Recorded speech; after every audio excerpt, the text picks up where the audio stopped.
guys, it's the CodeHarmony Summerslam podcast.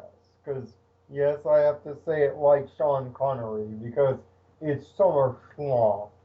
It just concluded at LA's Staples Center in Los Angeles. You know what? You know what Triple H and Stephanie had after that match? A Cummer Slam. Really, Doctor?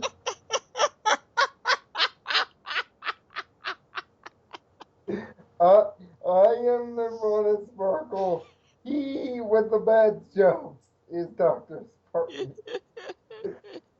I'm sorry, but I'm 12 years old and just finding out what sex is, obviously. So to cope, I laugh at it.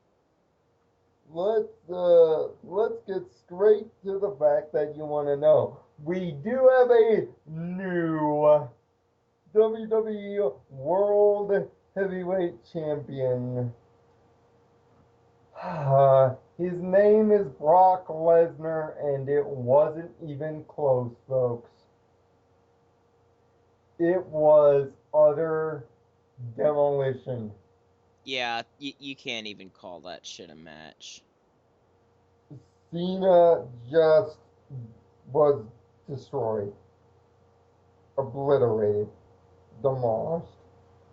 I mean, 13 German suplexes. Brock Lesnar was popping German suplexes like Germans pop actual beers. I mean, it was every 3 seconds. Yeah, okay? It was a little bit obnoxious. He was popping a German. Cena tried.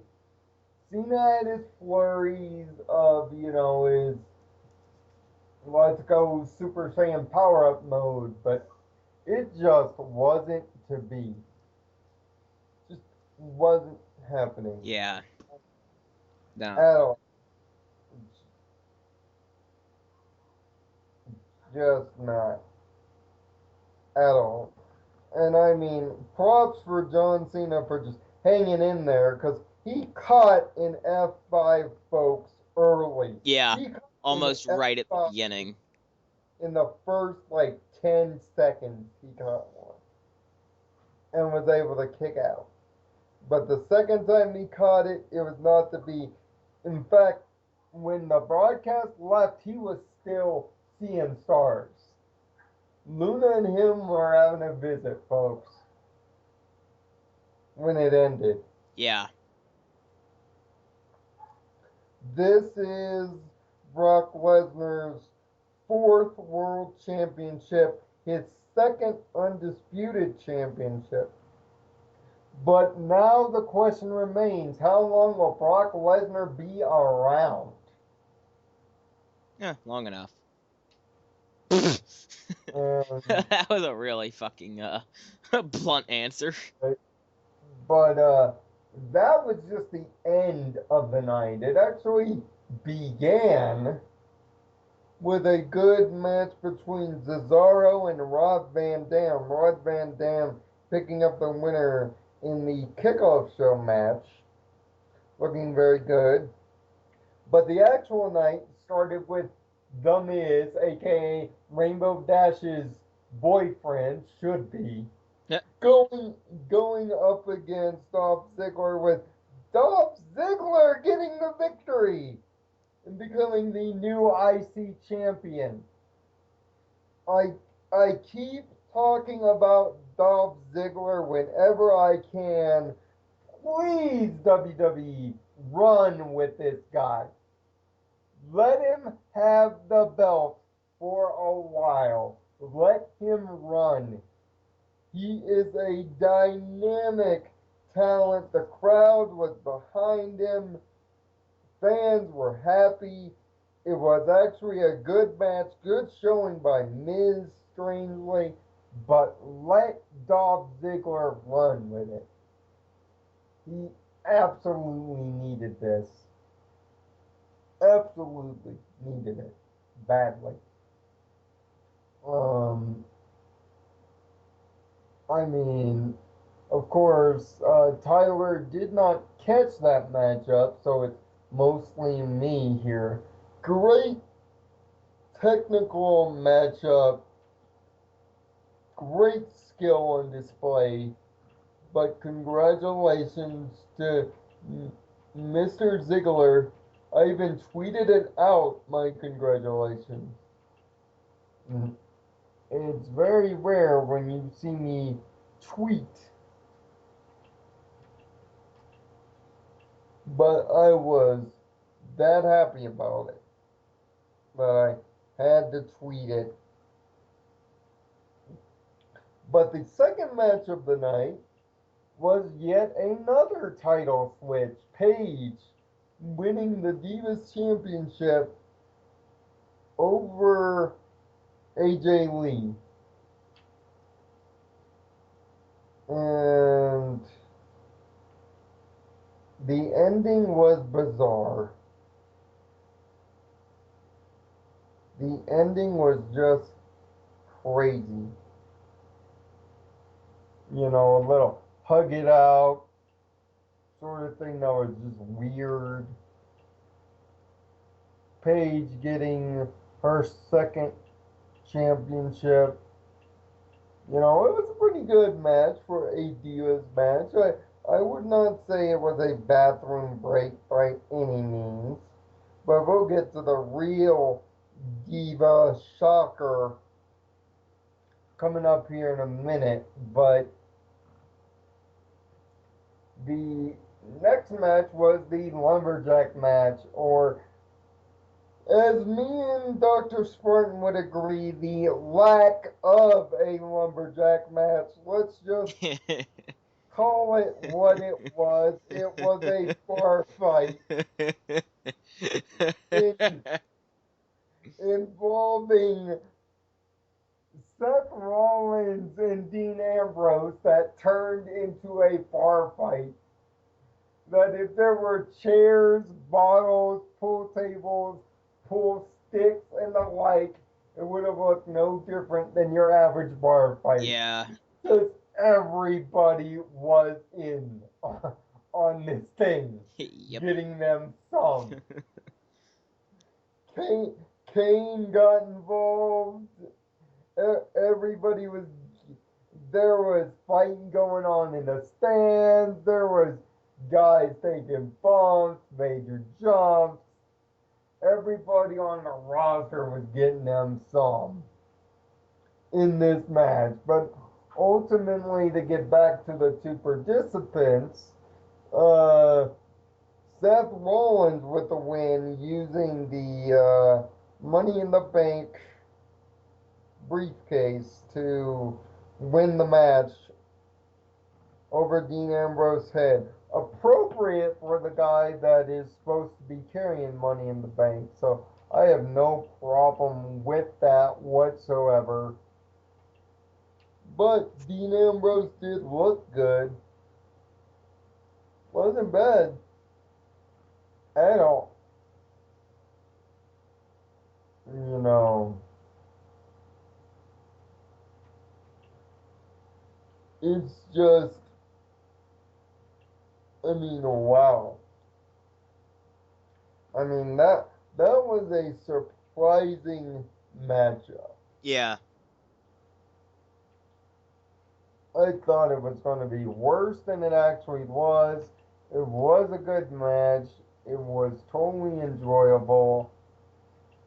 You know, kudos to those two young guys.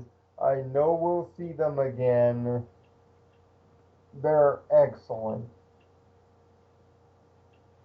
But then came the match that I really didn't want to see. And oh yeah, Jack Swagger and Rusev had a flag match. Oh yeah. That's all we're gonna say, because that match was kind of Yeah, it was very away. Rusev won it. You know, Zev Coulter got a kick to the face. What is there more to say? But after the lumberjack match, my man Chris Jericho took on Bray Wyatt. and it was a good match. As always, Chris Jericho puts on. I have never seen Chris Jericho put on a bad match, ever. This is no exception. I mean, he came out with the countdown clock in his video for the first time in like 7, 8 years. Yeah. And a new version of the jacket. My God, the colors. The Christmas lights and the colors. Christmas lights. I mean, we all know it's a battery jacket, electronic jacket, but when I first saw it the first time, when he first started doing that, I was like, Christmas lights. Neon Christmas lights on a jacket made it look cool, but of course, Y2J looks good as he always does, but Bray Wyatt gets the victory here and makes Chris Jericho follow the buzzards. The more I see of Bray Wyatt, the more interesting he gets. I know there are certain wrestling analyzers on YouTube, mainly the J Dub show, that says that Bray Wyatt is getting boring and uninteresting. I sorely disagree. that that character is just interesting. He's just eye-catching. It's weird. It's like if Pinkie Pie had a wrestler to manage, this would be the wrestler that Pinkie Pie would manage. Just somebody off his fucking rocker. Just weird. I I mean, it was a great match. Did really well. And then there was this stupid segment with this guy named Mama's Boy. That was product placement. Yeah. WWE props for the attempt of getting the fans involved. Really like the idea, but come on. Why waste time trotting him out when you trotted him out during the kickoff show? But thankfully, that was over quick, and the real bitch fight got underway. Ah, yes. Stephanie McMahon versus Brie Bella, the bitch fight of the night, and boy, was it a bitch fight.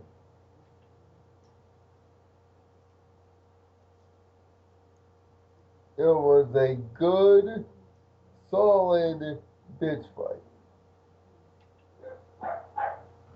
And I mean, but here's the thing that was the shocker, though. We had a little bit of, sorry if I screw this up, Doctor, because I know this is your game, betrayal. Betrayal.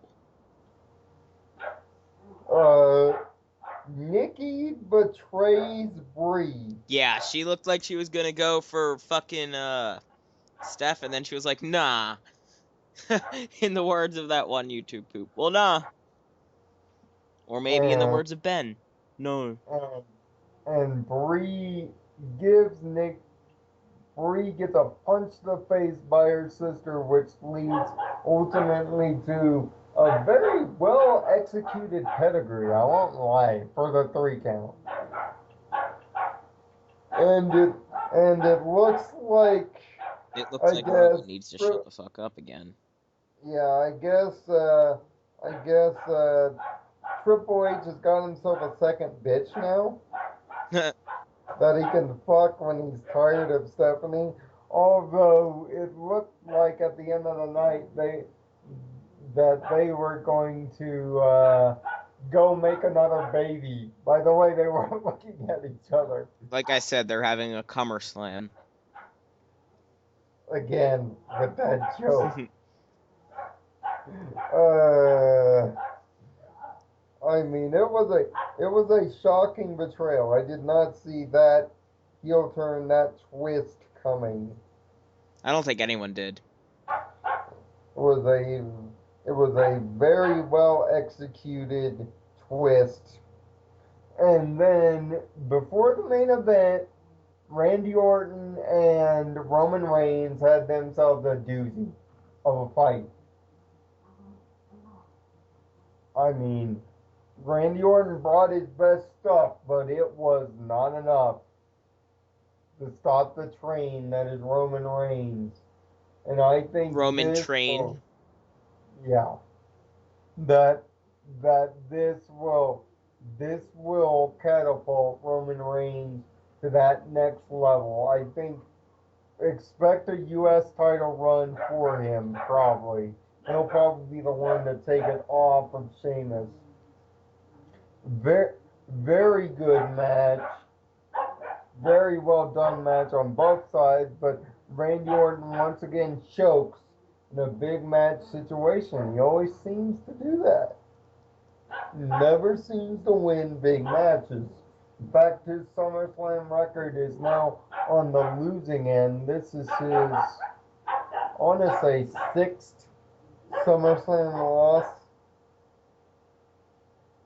in his career. And that's what led to the aforementioned main event, where Lesnar is now your champion supreme. I have to give this pay-per-view an A-. Yeah, I agree. The matches that you weren't expecting to be good were good. You know, title switches were surprising. They worked really well.